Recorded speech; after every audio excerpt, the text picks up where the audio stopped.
6:56 before we go to 7 o'clock here. Do you want to tell you that President Obama has made an announcement? Yeah, he's coming back to Philadelphia. Set to make another appearance here in Philly this weekend, Sunday. Third visit in the region in the last month, which clearly demonstrates the importance the White House is placing on the Pennsylvania Senate race between Democrat Joe Sestak and Republican Pat Toomey. Here's the bottom line. The Democrats need votes. So most polls show Sestak trailing, perhaps by as many as 9 percentage points. Yeah. A lot of experts say that Democrats here and across the country, for that matter, are suffering from what they're calling, and we've talked about this here on Good Day, an enthusiasm gap. Yeah, the old just not riled up like they were before. Enthusiasm gap.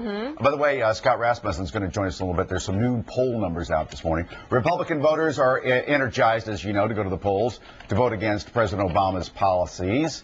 Is this a referendum on the president? Probably is. Democrats don't seem to be rallying to the president's defense. A spokesperson for Representative Joe Sestak says the congressman will be attending the president's rally. It's slated for this open baseball field in the Germantown section of the city. Right next to, if you know that area, Robert Fulton Elementary School. Right. So it's a big area there. The Roots are going to be at the rally, and they're going to be performing. They're really trying to make this fun. You remember the rallies when he was campaigning. I remember I went to one or a couple. And, you know, just masses of people, a lot of young people. They're really trying to create that energy again. They want the energy. They want people out there. But more importantly, Steve Keeley, they want, what do they say? They need 300,000 votes to make a difference. For Sestak or Honorado, for that matter, to pull it through, they're thinking. Yes. Well, I think more importantly, they don't want the weather like it is now, because they wouldn't get anybody to show up.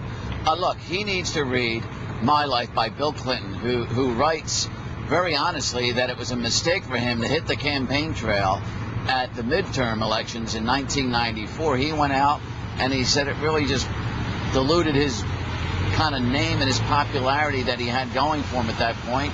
They ended up, the Republicans that is, just blowing away the Democrats and taking control of both houses. I think there is a huge gap in enthusiasm right now.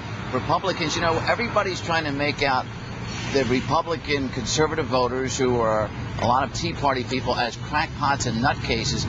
They're more engaged because they're so enraged about what's going on. And I think all those people who voted for change 2 years ago are just like fed up and saying, why did we vote? We got the same old, same old. And you remember, it's the economy, stupid. It's the job market, stupid. Right. Get people working. Get off the campaign trail and get to work. That's what I would say. Well, I will say, you know, no matter how you fall politically, he pulls a crowd. So if the president comes to Philadelphia, not to mention the Roots, people around here love the Roots. I do think you'll see a crowd. Now, whether those people will end up going into the voting booth and actually voting is a different story. And we are going to talk